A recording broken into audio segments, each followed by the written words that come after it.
당신의 하루는 어떠신가요? 아침에 일어나 부부가 같은 식탁에 마주 앉아 있지만 대화는 거의 없고 각자 휴대폰을 들여다보는 시간으로 시작하지는 않으신가요? 점심때쯤엔 아내는 마트에, 남편은 동네 카페로 흩어지고 오후엔 TV나 낮잠으로 시간을 보내다가 저녁에 다시 무심히 만나는 그런 하루. 대부분의 은퇴 부부들이 은퇴 후 몇 년 안에 이런 패턴에 빠집니다. 처음엔 평화롭고 여유로워 보이지만 시간이 지나면 서로에게서 멀어지고 관계는 메말라갑니다. 경제적인 여유보다 더 무서운 건 관계의 침묵입니다. 실제 상담 사례를 보면 은퇴 후 3년 차 부부에게서 가장 많이 들리는 말은 이 사람과 하루 종일 같이 있는 게 이렇게 힘든 줄 몰랐어요. 입니다. 경기도 안양에 사는 67세 박 씨 부부는 대표적인 예입니다. 남편 박 씨는 은행 지점장으로 은퇴한 후 아침마다 일찍 일어나 마치 출근하듯 동네를 산책합니다. 문제는 산책 이후의 시간입니다. 그는 집에 돌아오면 할 일이 없어 TV 앞에 앉습니다. 아내는 하루 종일 리모컨만 들고 있다며 불만을 쏟아냅니다. 처음에는 잔소리로 시작하지만 곧 냉전이 이어지고 말 한마디 없이 저녁을 먹는 날이 늘어납니다. 서로를 향한 불편함은 쌓이지만 누구도 먼저 대화를 시작하지 않습니다. 비슷한 사례는 서울 양천구의 63세 부부에게서도 나타났습니다. 남편은 은퇴 후 자영업을 잠시 했지만 실패했고 이후 아내의 눈치를 보며 하루 대부분을 집에서 보냈습니다. 아내는 남편이 집안일도 안 하면서 하루 종일 집에만 있다고 불평했고 남편은 평생 일해서 가족 먹여 살렸는데 이젠 내가 눈칫밥을 먹는다며 억울해했습니다. 그렇게 서로의 시선이 불편해지자 결국 부부는 한 집에 살지만 각자 방을 쓰기 시작했습니다. 경제적 문제보다 더 큰 건 관계의 거리였습니다. 전문가들은 이런 패턴을 은퇴 부부의 정체성 충돌기라고 부릅니다. 직장 중심의 삶을 살아온 남편은 가정 안에서의 역할을 찾지 못하고 집 중심으로 살아온 아내는 오히려 남편의 침입을 느낍니다. 사회적 역할을 잃은 두 사람이 같은 공간에 머물면서 각자의 불안과 피로가 충돌하는 것이죠. 특히 남편은 일의 존재감을 잃은 상실감에, 아내는 자유의 공간을 침해당했다는 피로감에 시달립니다. 결국 둘 다 고립됩니다. 여기에 경제적 불균형이 더해지면 갈등은 더 깊어집니다. 한 달에 들어오는 연금 250만 원으로는 기본 생활비와 병원비, 경조사비만으로도 빠듯합니다. 부부가 각자 내 몫이라는 생각으로 돈을 관리하기 시작하면 신뢰는 금세 무너집니다. 돈 문제는 대화의 소재가 아니라 싸움의 불씨가 됩니다. 하지만 모든 은퇴 부부가 이런 길로 가는 건 아닙니다. 반대의 사례도 있습니다. 전북 익산의 70세 김모 부부는 은퇴 후 부부의 루틴을 새로 만들었습니다. 아침엔 함께 장을 보고 점심 후엔 각자 시간을 갖습니다. 남편은 독서와 글쓰기를, 아내는 동네 요가 모임에 나갑니다. 그리고 오후 5시엔 다시 만나 동네를 산책하며 그날 있었던 일을 나눕니다. 이 부부의 비결은 적당한 거리였습니다. 하루를 함께하지만 각자의 공간과 시간을 지켜주는 것. 그것이 부부 관계의 숨통을 트이게 했습니다. 또 다른 예로 부산의 60대 은퇴 부부는 공동 프로젝트를 만들어 위기를 극복했습니다. 부부는 함께 텃밭을 일구고 그 기록을 SNS에 올리며 새로운 목표를 세웠습니다. 매일 할 일이 있고 함께 웃을 일이 생기니 싸울 틈이 줄었다는 게 그들의 말이었습니다. 단순한 취미처럼 보이지만 그것은 관계의 재건이었습니다. 그렇다면 당신은 이런 패턴을 피할 수 있을까요? 핵심은 의식적인 루틴 설계입니다. 은퇴 후에도 부부가 함께할 시간과 따로 보낼 시간을 명확히 구분해야 합니다. 하루 종일 같이 있는 것이 행복이 아닙니다. 오히려 일정한 거리가 관계를 건강하게 만듭니다. 이를 위해 3가지 원칙을 제안드립니다. 첫째, 하루의 리듬을 만든다. 은퇴 후 가장 먼저 무너지는 것이 시간의 구조입니다. 각자의 아침 루틴을 만들고 일정한 생활 패턴을 유지하는 것이 중요합니다. 남편은 하루 중 자기만의 일을, 아내는 혼자만의 시간을 가져야 합니다. 둘째, 대화의 주제를 바꾼다. 부부가 나누는 대화의 대부분은 현실적인 불만으로 가득합니다. 생활비, 자녀, 건강 이야기로만 채워진다면 관계는 피로해집니다. 대신 함께 본 영화 이야기, 추억, 계획, 배우고 싶은 것처럼 감정이 오가는 대화를 늘려야 합니다. 대화의 온도가 곧 관계의 온도입니다.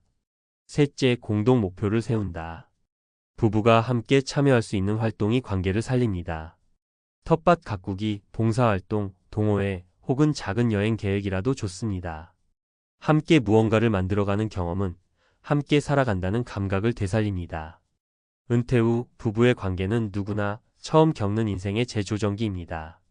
젊을 땐 사회가 부부를 움직였지만 은퇴 후엔 부부가 서로를 움직여야 합니다. 이 시기엔 사랑보다 이해가, 대화보다 존중이 더 필요합니다. 30년을 함께 살았더라도 은퇴 후의 30년은 완전히 다른 관계의 시작이기 때문입니다. 결국 은퇴 후의 부부 관계는 함께 늙어가는 기술입니다. 상대를 바꾸는 것이 아니라 나의 시간을 다듬고 우리의 거리를 설계하는 기술. 그 기술을 익힌 부부만이 긴 노년의 시간을 평화로 채울 수 있습니다. 당신의 하루가 반복되는 침묵으로 채워지고 있다면 지금이 바로 변화를 시작할 때입니다. 은퇴 후의 관계는 저절로 좋아지지 않습니다. 하지만 의식적으로 설계하면 분명히 달라질 수 있습니다. 부부가 함께 보내는 시간의 질이 곧 인생의 질이니까요. 은퇴 후의 부부는 마치 새로운 여행을 시작하는 동반자와도 같다. 오랜 세월 같은 길을 걸어왔지만 이제부터는 길의 성격이 달라진다. 직장과 자녀, 사회적 역할이 중심이었던 시간은 끝나고 오롯이 둘만의 시간이 남는다. 문제는 그 시간이 선물이 아니라 시험이 된다는 점이다. 우리는 은퇴를 여유의 시작이라고 말하지만 실제로는 관계의 재구성이라는 복잡한 과정을 마주하게 된다. 젊을 땐 각자 사회 속에서 자신의 역할을 가졌지만 은퇴 후에는 그 역할이 사라지며 관계의 중심축이 흔들린다. 남편은 더 이상 가장으로서의 존재감을 잃고 아내는 평생 돌보던 가정이 갑자기 낯설어지기 시작한다. 이때 생기는 정체성의 공백이 바로 갈등의 뿌리다. 은퇴 부부의 일상은 반복적이다. 아침에 일어나 커피를 마시고 낮에는 TV나 휴식, 오후에는 산책이나 병원 방문, 저녁엔 같은 프로그램을 보는 것으로 하루가 끝난다.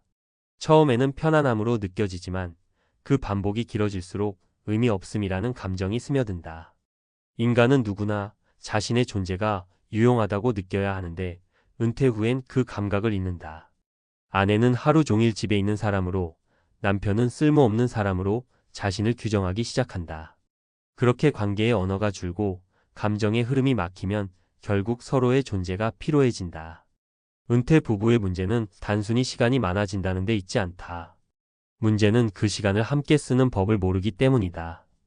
은퇴 후 5년 이내 부부의 갈등이 심화되는 이유를 조사한 연구에 따르면 절반 이상이 서로의 생활 패턴이 맞지 않는다고 답했다.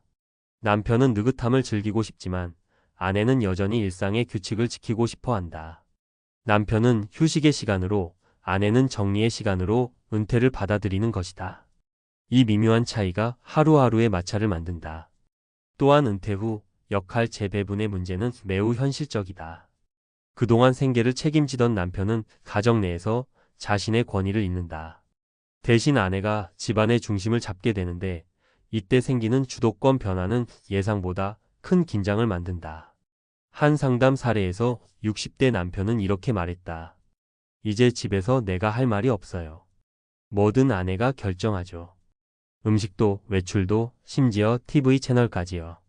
반대로 아내는 평생 남편 눈치 보며 살았는데 이제야 좀 내 공간이 생겼다고 말한다.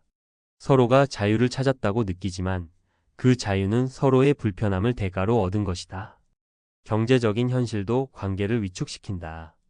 연금과 예금 이자, 약간의 투자 수입으로 꾸려가는 생활은 대체로 빠듯하다.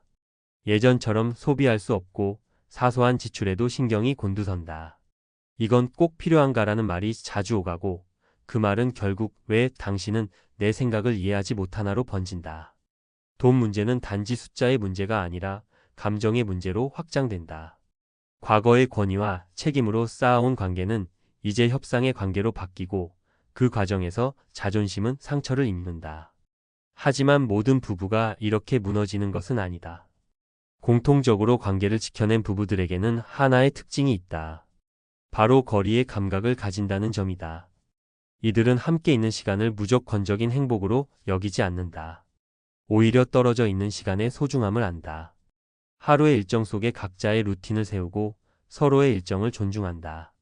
아침은 각자 다른 취미로 시작하고 오후에는 함께 커피 한 잔을 나누며 대화를 이어간다. 그 대화의 주제는 불평이 아니라 오늘 있었던 작은 일이나 감사의 순간들이다. 이런 대화의 축적이 관계의 온도를 유지하게 만든다. 관계의 회복은 거창한 변화에서 오지 않는다.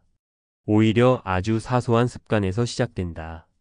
매일 아침 함께 식탁에 앉아 눈을 마주치는 일, 하루 한 번 상대의 이야기를 10분간 진심으로 들어주는 일, 그리고 고마워라는 말을 의식적으로 사용하는 일. 이 세 가지만 꾸준히 해도 관계는 달라진다. 인간관계의 본질은 결국 존중의 반복이다. 그것이 쌓여야 신뢰가 생기고 신뢰가 생겨야 애정이 유지된다. 또한 은퇴 후의 삶에는 의미의 재설계가 필요하다. 부부가 함께 목표를 세워야 한다. 그것이 돈을 버는 일일 필요는 없다. 함께 봉사활동을 하거나 지역사회 프로그램에 참여하거나 손주 돌보기를 계획하는 것도 좋다. 중요한 것은 우리에게 아직 할 일이 있다는 인식이다. 그 인식이 관계를 살아있게 만든다. 실제로 심리학 연구에 따르면 부부가 공동의 활동을 가지고 있을 때 우울감과 불안감이 현저히 낮게 나타났다. 목적이 있는 부부는 단순히 동거하는 관계가 아니라 협력하는 관계로 발전한다. 그리고 무엇보다 중요한 것은 나 자신을 잃지 않는 것이다. 은퇴 후 부부 갈등의 또 다른 원인은 자아의 축소다. 배우자에게만 기대거나 상대의 반응에 따라 하루의 기분이 좌우되는 상태는 건강하지 않다. 자기만의 영역, 자기만의 친구, 자기만의 일상을 유지하는 것이 관계를 지키는 일이다. 스스로 충만한 사람만이 상대를 억누르지 않고 진정으로 이해할 수 있다. 결국 은퇴 후 부부의 관계는 심리적 독립 위에 세워져야 한다. 물리적 동거가 아니라 정서적 공존이 중요하다. 그 공존의 핵심은 대화와 존중, 그리고 함께 만드는 시간의 균형이다. 관계가 무너지는 건 대단한 사건 때문이 아니라 사소한 무관심이 쌓여서다.